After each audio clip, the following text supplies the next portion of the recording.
ಬೆಂಗಳೂರಿನ ಐಷಾರಾಮಿ ನಗರವಾದ ಇಂದಿರಾನಗರದ ಒಂದು ಸರ್ವಿಸ್ ಅಪಾರ್ಟ್ಮೆಂಟ್ ನ 204 ಎಂಬ ರೂಮ್ ನಲ್ಲಿ 2 ದಿನಗಳ ಕಾಲ ಹೆಣದ ಜೊತೆ ಒಬ್ಬ ಯುವಕ ವಾಸವಾಗಿದ್ದ ಅಂದ್ರೆ ನೀವು ನಂಬ್ತೀರಾ?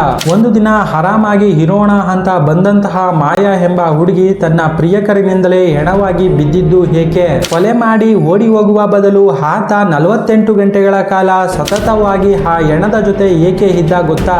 ಒಬ್ಬ ಸ್ಟೂಡೆಂಟ್ ಕೌನ್ಸಿಲರ್ ಒಬ್ಬ ಸೈಕೋಪಾತ್ ಆಗಿ ಬದಲಾಗಿದ್ದೇಗೆ? ಇದು ಕೇವಲ ಕಥೆಯಲ್ಲ, ಒಂದು ಅತಿಯಾದ ಸಂಶಯ ತಂದಿಟ್ಟಂತಹ ಭೀಕರ ಅಂತ್ಯ. ಅಷ್ಟಕ್ಕೂ ನವೆಂಬರ್ 23, 2024 ಆ ದಿನ ಅಲ್ಲಿ ನಡೆದಿದ್ದೇನೋ? ಏಕೆ ಈತ ತನ್ನ ಪ್ರೇಯಸಿಯನ್ನೇ ಕೊಂದನೋ? ಆ ಒಂದು 8 ನಿಮಿಷದಲ್ಲಿ ಅಲ್ಲಿ ನಡೆದಿದ್ದಾದರೂ ಏನೋ ಅನ್ನೋದನ್ನ ಹಿಂಚಿಂಚು ನೋಡೋಣ. ಅದಕ್ಕೂ ಮುನ್ನ ನೀವಿನ್ನು ನಮ್ಮ ಚಾನೆಲ್ಗೆ ಹೊಸಬರಾಗಿದ್ರೆ ದಯವಿಟ್ಟು ಸಬ್ಸ್ಕ್ರೈಬ್ ಮಾಡ್ಕೊಳ್ಳಿ, ಹಾಗೆ ಎಲ್ಲ ನೋಟಿಫಿಕೇಶನ್ಗಾಗಿ ಬೆಲ್ ಐಕಾನ್ ಅನ್ನ ಪ್ರೆಸ್ ಮಾಡಿ.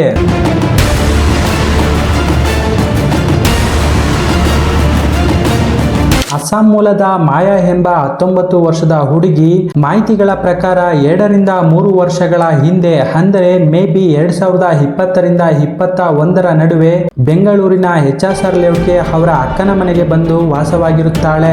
ಈಕೆ ಇನ್ಸ್ಟಾಗ್ರಾಮ್, ಫೇಸ್ಬುಕ್ ಅಂತಹ ಸೋಷಿಯಲ್ ಮೀಡಿಯಾಗಳಲ್ಲಿ ಮೇಕಪ್ ಬ್ಲಾಗರ್ ಆಗಿ ಕೆಲಸವನ್ನ ಮಾಡುತ್ತಿರುತ್ತಾಳೆ ಮತ್ತು ಇವಳು ಒಂದು IT ಇಂಡಸ್ಟ್ರಿಯಲ್ಲಿ ಕೂಡ ಕೆಲಸವನ್ನ ಮಾಡುತ್ತಿರುತ್ತಾಳೆ ಅನ್ನೋ ಒಂದು ಮಾಹಿತಿ ಕೂಡ ಇದೆ. ಹೀಗೆ ಒಂದು ವರ್ಷವನ್ನ ಕಳೆದಂತಹ ಮಾಯಾಗೆ ಬಂಬಲ್ ಎಂಬ ಒಂದು ಡೇಟಿಂಗ್ ಆಪ್ ನ ಮೂಲಕ ಹರವ್ ಎಂಬ ಕೇರಳ ಮೂಲದ ವ್ಯಕ್ತಿ ಅವಳಿಗೆ ಪರಿಚಯವಾಗುತ್ತಾನೆ. ಈತ ಸ್ಟೂಡೆಂಟ್ ಕೌನ್ಸಿಲರ್ ಆಗಿದ್ದು HSR ಲೇಔಟ್ ನಲ್ಲಿಯೇ ಕೆಲಸವನ್ನ ಕೂಡ ಮಾಡುತ್ತಿರುತ್ತಾನೆ. ನಂತರ ಈ ಮಾಯಾ ಮತ್ತು ಹರವ್ ಇಬ್ಬರು ಸೇರಿ ಕೆಲವು ದಿನಗಳವರೆಗೆ ಡೇಟಿಂಗ್ ಅನ್ನ ಕೂಡ ಮಾಡುತ್ತಾರೆ. ಎಲ್ಲವೂ ಚೆನ್ನಾಗಿಯೇ ಇತ್ತು ಅನ್ನೋ ಒಂದು ಸಂದರ್ಭದಲ್ಲಿ ಈ ಹರವ್ಗೆ ಒಂದು ಸಂಶಯ ಶುರುವಾಗುತ್ತೆ. ಏಕೆಂದ್ರೆ ಈ ಮಾಯಾ ಒಬ್ಬ ಸೋಷಿಯಲ್ ಮೀಡಿಯಾದ ಮೇಕಪ್ ಬ್ಲಾಗರ್ ಆಗಿದ್ದರಿಂದ ಆಕೆಗೆ ಪದೇ ಪದೇ ಕೆಲವೊಂದು ಕಾಲ್ಗಳು ಬರುತ್ತಿರುತ್ತವೆ. ಇದನ್ನ ಸಂಶಯ ಪಡಲು ಶುರು ಮಾಡಿದ್ದಂತಹ ಹರವ್ ಪದೇ ಪದೇ ಅವಳ ಫೋನ್ ಅನ್ನ ಚೆಕ್ ಮಾಡುವುದು ಮತ್ತು ಅವಳ ಕಾಲ್ ರೆಕಾರ್ಡ್ ಅನ್ನ ನೋಡುವುದು, ಹಾಗೆ ಕೆಲವೊಂದು ರಿಸ್ಟ್ರಿಕ್ಷನ್ ಅನ್ನ ಅವಳಿಗೆ ಹಾಕುವುದನ್ನ ಮಾಡುತ್ತಿರುತ್ತಾನೆ. ಇದೇ ವಿಚಾರವಾಗಿ ಮಾಯಾಗೆ ಹರವ್ ಇದನ್ನ ಸುಮಾರು ಸಲ ಹೇಳಿರುತ್ತಾನೆ ಮತ್ತು ಜಗಳವನ್ನ ಕೂಡ ಮಾಡುತ್ತಿರುತ್ತಾನೆ. ಅಷ್ಟೇ ಅಲ್ಲದೆ ಕೆಲವೊಂದು ಸಲ ಅವಳ ಇನ್ಸ್ಟಾಗ್ರಾಮ್ ಮತ್ತು ಫೇಸ್ಬುಕ್ ಐಡಿಯ ಪಾಸ್ವರ್ಡ್ ಅನ್ನ ಕೂಡ ಕೇಳುತ್ತಿರುತ್ತಾನೆ. ಇದರಿಂದ ಮಾಯಾ ಮತ್ತು ಹರವ್ಗೆ ಕೆಲವೊಂದು ಸಾರಿ ಈ ವಿಚಾರವಾಗಿ ಜಗಳ ಕೂಡ ಆಗುತ್ತಿರುತ್ತದೆ. ಪದೇ ಪದೇ ಕಾಲ್ ನಲ್ಲಿ ಮಾತನಾಡುತ್ತಿದ್ದಂತಹ ಮಾಯವನ್ನ ನೋಡುತ್ತಿದ್ದಂತಹ ಈ ಹರವ್ಗೆ ಅವಳ ಮೇಲೆ ಅಸೂಯೆಯನ್ನ ಪಡಲು ಶುರು ಮಾಡುತ್ತಾನೆ. ಎಷ್ಟು ಹೇಳಿದರೂ ಕೇಳದಂತಹ ಈ ಮಾಯಾಗೆ ಹರವ್ ಒಂದು ಪ್ಲಾನ್ ಅನ್ನ ಸ್ಕೆಚ್ ಕೂಡ ಮಾಡುತ್ತಾನೆ. ಅದರಂತೆ ನವೆಂಬರ್ 22 ಮಾಯಾಗೆ ಕಾಲ್ ಮಾಡಿ ಇಂದಿರಾನಗರದ ಸರ್ವಿಸ್ ಅಪಾರ್ಟ್ಮೆಂಟ್ ಗೆ ಬರುವಂತೆ ಹೇಳುತ್ತಾನೆ. ಈ ಮಾಯಾ IT ಇಂಡಸ್ಟ್ರಿಯಲ್ಲಿ ಕೆಲಸವನ್ನ ಮಾಡುತ್ತಿದ್ದರಿಂದ ಅವಳಿಗೆ ರೆಗ್ಯುಲರ್ ಆಗಿ ನೈಟ್ ಶಿಫ್ಟ್ ಕೂಡ ಇರುತ್ತದೆ. ಇದರಿಂದ ನವೆಂಬರ್ 22 ಶುಕ್ರವಾರ ಆ ಕೆಲಸವನ್ನ ಮುಗಿಸಿಕೊಂಡಂತಹ ಮಾಯಾ ನವೆಂಬರ್ 23 ಶನಿವಾರ ಬೆಳಗ್ಗೆ ಅವಳ ಅಕ್ಕನಿಗೆ ಫೋನ್ ಮಾಡಿ ನಮ್ಮ ಆಫೀಸ್ ನಲ್ಲಿಯೇ ಪಾರ್ಟಿ ಇದೆ, ಇದರಿಂದ ನಾನು ಮನೆಗೆ ಬರೋದಿಲ್ಲ ಅನ್ನೋ ಒಂದು ಮಾತನ್ನ ಹೇಳುತ್ತಾಳೆ. ನಂತರ ಈ ಹರವ್ ಮತ್ತು ಮಾಯಾ ಇಬ್ಬರು ಸೇರಿ ಇಂದಿರಾನಗರದ ಸರ್ವಿಸ್ ಅಪಾರ್ಟ್ಮೆಂಟ್ ಗೆ ಹೋಗುತ್ತಾರೆ. ನವೆಂಬರ್ 23 ಶನಿವಾರ ಮಧ್ಯಾಹ್ನ 12:30ಕ್ಕೆ ಚೆಕ್ ಇನ್ ಆದಂತಹ ಹರವ್ ಮತ್ತು ಮಾಯಾ ನವೆಂಬರ್ 24 ಭಾನುವಾರದ ರಾತ್ರಿಯವರೆಗೂ ಚೆನ್ನಾಗಿಯೇ ಒಂದು ದಿನ ಕಾಲವನ್ನ ಕಳೆಯುತ್ತಾರೆ. ಆದ್ರೆ 8:30 ಸಮಯಕ್ಕೆ ಅವರ ನಡುವೆ ಒಂದು ಚಿಕ್ಕ ಜಗಳ ಶುರುವಾಗುತ್ತದೆ. ಅದೇನೆಂದ್ರೆ ಮಾಯಾ ಪದೇ ಪದೇ ಕಾಲನ್ನ ಅಟೆಂಡ್ ಮಾಡಿ ಮಾತನಾಡುತ್ತಿರುವುದರ ಬಗ್ಗೆ ಈ ಜಗಳ ಶುರುವಾಗುತ್ತದೆ. ಇಲ್ಲಿ ಟ್ವಿಸ್ಟ್ ಏನಂದ್ರೆ ನವೆಂಬರ್ 22 ಶುಕ್ರವಾರ ಹರವ್ ಅಮೆಜಾನ್ ನಿಂದ ನೈಲಾನ್ ಹಗ್ಗವನ್ನ ಮತ್ತು ಚಾಕುವನ್ನ ಆರ್ಡರ್ ಕೂಡ ಮಾಡಿರುತ್ತಾನೆ. ಅದನ್ನ ಇಂದಿರಾನಗರದ ಸರ್ವಿಸ್ ಅಪಾರ್ಟ್ಮೆಂಟ್ ಗೆ ಬರುವಾಗ ಮಾಯಾ ಜೊತೆಯೇ ಅದನ್ನ ತೆಗೆದುಕೊಂಡು ಬಂದಿರುತ್ತಾನೆ. ಆದ್ರೆ ಇದರ ಬಗ್ಗೆ ಯಾವುದೇ ಅರಿವು ಮಾಯಾಗೆ ಇರೋದೇ ಇಲ್ಲ. ಭಾನುವಾರ 8:30ಕ್ಕೆ ಶುರುವಾದಂತಹ ಈ ಜಗಳದಲ್ಲಿ ಮಾಯಾಗೆ ತಲೆ ಮತ್ತು ಹೊಟ್ಟೆಯ ಜಾಗದಲ್ಲಿ 8 ರಿಂದ 9 ಬಾರಿ ಚುಚ್ಚಿ ಸಾಯಿಸಿ ಬಿಡುತ್ತಾನೆ. ಈ ಮಾಯಾಹನ್ನ ಸಾಯಿಸಿದಂತಹ ಹರವ್ ಅಲ್ಲಿಂದ ತಕ್ಷಣ ಹೋಗೋದಿಲ್ಲ. ಆ ಬಾಡಿಯನ್ನ ಹೇಗೆ ಡಿಸ್ಪೋಸ್ ಮಾಡಬೇಕು ಅಥವಾ ಪೊಲೀಸರಿಂದ ನಾನು ಹೇಗೆ ತಪ್ಪಿಸಿಕೊಳ್ಳಬೇಕು ಎಂದೆಲ್ಲ ಯೋಚನೆಯನ್ನ ಮಾಡಲು ಶುರು ಮಾಡುತ್ತಾನೆ. ಹೀಗೆ ಮದ್ಯಪಾನ ಮತ್ತು ಸಿಗರೇಟ್ ಅನ್ನ ಸೇದುತ್ತಾ ಯೋಚಿಸುತ್ತಿದ್ದ ಅವನು 2 ದಿನಗಳ ಕಾಲ ಆ ಹೆಣದ ಜೊತೆಯೇ ಕಾಲವನ್ನ ಕಳೆಯುತ್ತಾನೆ.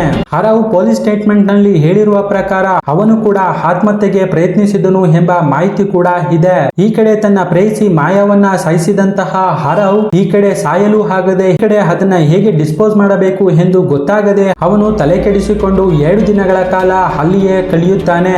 ಯಾವಾಗ ಈ ಶವದ ವಾಸನೆ ಬರಲು ಶುರುವಾಗುತ್ತೋ ಆಗ ಅವನು ಅಲ್ಲಿಂದ ಬೆಂಗಳೂರಿನಿಂದ ವಾರಣಾಸಿಗೆ ರೈಲ್ನ ಮುಖಾಂತರ ಹೋಗುತ್ತಾನೆ.